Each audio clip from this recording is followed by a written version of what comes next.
নারায়ণগঞ্জের সোনারগাঁয়ে আমাদের উপর ফ্যাসিবাদী শক্তি তার বিদেশি প্রভুদেরকে নিয়ে, তার দেশীয় সকল অনুষঙ্গকে নিয়ে, সকল প্রতিষ্ঠানগুলোকে নিয়ে, রাষ্ট্র নিয়ন্ত্রিত প্রতিটি আইন শৃঙ্খলা রক্ষাকারী বাহিনী, গোয়েন্দা সংস্থাদেরকে নিয়ে আমাদের উত্থানকে ঠেকিয়ে দেওয়ার জন্য, আমাদের প্রতিবাদী কণ্ঠস্বরকে স্তব্ধ করে দেওয়ার জন্য ইতিহাসের ঘৃণ্যতম ষড়যন্ত্র আমাদের বিরুদ্ধে পরিচালিত করেছিল।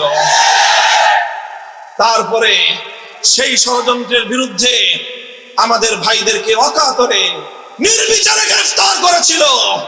16টি মামলা দিয়ে 2500 নেতা কর্মী আমাদেরকে গ্রেফতার করেছিল। গ্রেফতার করে ক্ষান্ত হয় নাই। আমাদের সোনারগাঁও থানার সভাপতি বাংলাদেশ খেলাফত মজলিসের জনাব মরহুম ইকবাল শহীদ রহমতুল্লাহ আলাইকে বিনা চিকিৎসায় কারাগারে বন্দী রেখে নির্মমভাবে তাকে মৃত্যুর দিকে ঠেলে দিয়েছে। আর এরপরে নারায়ণগঞ্জের কারাগার ভর্তি ছিল বাংলাদেশ খেলাফত মজলিস এবং তার অন্যান্য রাজনৈতিক সহযোগীদের দ্বারা পুরা জেলখানা ভর্তি হয়ে গিয়েছিল।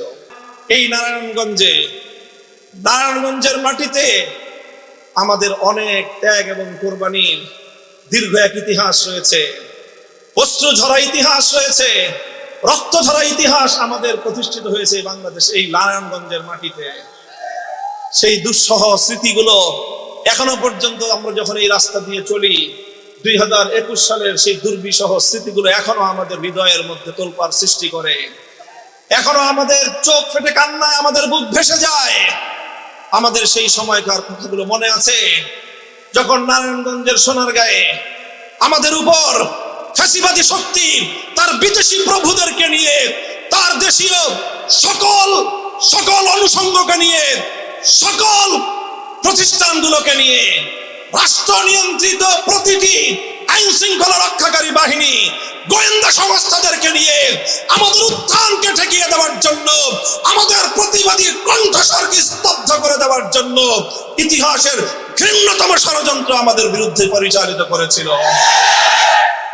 তারপরে সেই ষড়যন্ত্রের বিরুদ্ধে আমাদের ভাইদেরকে অকাতরে নির্বিচারে গ্রেফতার করেছিল।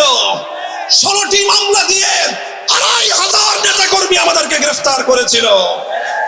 গ্রেফতার করে ক্ষান্ত হয় নাই। আমাদের সোনারগাঁও থানার সভাপতি বাংলাদেশ খেলাফত মজলিসের জনাব মরহুম ইকবাল শহীদ রহমতুল্লাহ আলাইকে বিনা চিকিৎসায় কারাগারে বন্দী রেখে নির্মমভাবে তাকে মৃত্যুর দিকে ঠেলে দিয়েছে।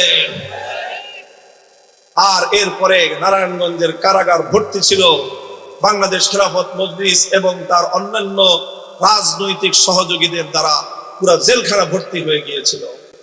এই সব ইতিহাস পেছনে ফেলে আমরা বাংলাদেশের রাজনীতিতে বাংলাদেশের জনগণকে ইতিবাচক ধারায় রাজনীতির উপহার দেওয়ার জন্য আমরা সব ধরনের যৌক্তিক পথ অবলম্বন করার জন্য বদ্ধপরিকর হয়ে আমরা মাঠে নেমেছি।